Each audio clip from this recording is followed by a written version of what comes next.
Hello everyone, welcome to my YouTube channel. मेरा नाम सिमी है। आप सब कैसे हैं? आई होप आप ठीक होंगे। अब मैं घर से निकल चुकी हूँ। जल्दी जल्दी चलते हैं, लेट हो चुके हैं। कोई भी रास्ते पे दिख नहीं रहा है। बस थोड़ी ही दूर रह गया, बस ऑटो स्टैंड तक पहुँचने वाली हूँ। तेज तेज चलने से मेरे पैर दर्द करने लग जाते हैं, पर कोई नहीं, थोड़ी सी दूर रह गया है। अब चल देती हूँ जल्दी जल्दी। फिर मुझे भैया मिल चुके थे मेरे, तो मैं अब वैन में बैठ के जाऊँगी।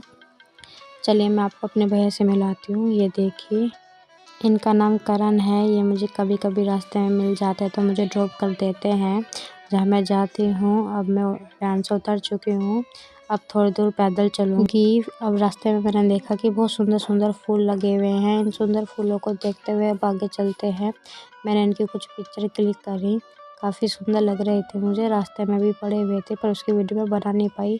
अब जैसे मैं चल रही थी तो मेरे पैर बहुत दर्द करने लगे थे। पैरों ने बिल्कुल ही जवाब दे दिया था, पर क्या करूँ। अब थोड़ी सी दूर था, स्पीड बिल्कुल स्लो हो चुकी थी। अब से सोच लिया है, चाहे कितनी भी देर लग जाए पर आराम से चलूँगी। तेज़ चलने से मेरे पैर बहुत बुरे दर्द करने लगे थे, और अब तो मेरी हालत बहुत बुरी हो चुकी है। चला ही नहीं जा रहा, बस 2 मिनट का रास्ता बचा है।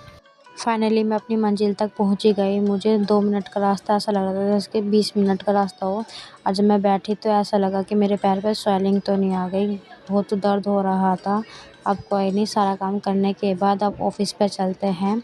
हमारे ऑफिस का नाम AKS पैरामेडिकल एजुकेशन है। हमारे यहाँ पे पैरामेडिकल के कोर्स कराए जाते हैं। तो आज बच्चों का था प्रैक्टिकल डे। आज बच्चों का प्रैक्टिकल लेने की बारी आ चुकी है। कुछ ही दिनों बाद इनके एग्ज़ाम भी हो जाएंगे।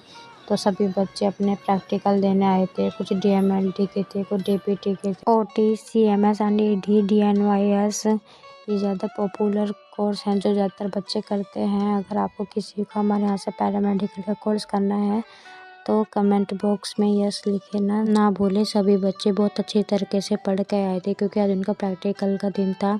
तो जो प्रैक्टिकल लेने वाले सर आए थे वो भी बहुत खुश हुए कि बच्चों ने बहुत अच्छे तरीके से पढ़ रखा था। 1 बाय 1 सबकी बारी आती गई, सब बच्चों ने अच्छे से प्रैक्टिकल दिया। कुछ ही बच्चों की मैं क्लिप ले पाई, क्योंकि सारे बच्चों की क्लिप मैं नहीं डाल सकती व्लॉग में, क्योंकि व्लॉग बहुत बड़ा हो जाता है और फिर इतना भी बोलने के लिए कुछ होता नहीं है। इस वजह से मैंने व्लॉग छोटा ही रखा। अब सब बच्चे का प्रैक्टिकल हो चुका है, तो जो सर आए हुए थे बाहर से, उन लोगों के लिए नाश्ता पानी मंगवाया, अच्छे से उनको खिलाया। खिलाने के बाद ट्यूशन का टाइम हो चुका था। सभी बच्चों को ट्यूशन पढ़ाने के बाद फिर मैंने चॉकलेट का डिब्बा ख़रीदा, क्योंकि मैं पढ़ते समय चॉकलेट या कुछ स्नैक वगैरह खाती ज़रूर हूँ। इस वजह से मैंने एक पूरा डिब्बा ले लिया। 500 रुपये का आया था, इसमें 56 चॉकलेट्स थी। अब घर चलते, कुछ ही देर में घर भी पहुंच जाएंगे। अब शादी का टाइम आ चुका है, तो सभी मैरिज हॉल बहुत सुंदर तरीके से सजाए गए हैं। जब मैं रास्ते में जा रही थी, मैं तो सबको देखते हुए जा रही थी, क्योंकि बहुत अच्छे से डेकोरेट कर रखे थे। जब मैं घर पहुंची तो मैंने देखा कि मेरी बुआ जी आई हुई हैं दोनों, वो खाना खा रही हैं। तो मैंने सोचा पहले इन्हें खाना खाने देते, फिर इनसे मिलते हैं। फिर हम सब लोग एक साथ बैठ के बात कर रहे थे। फिर उन सबसे बात करने के बाद मैंने खाया खाना। आज का व्लॉग कैसा लगा कमेंट में ज़रूर बताएं। चैनल को सब्सक्राइब करना ना भूलें। Thank you for watching.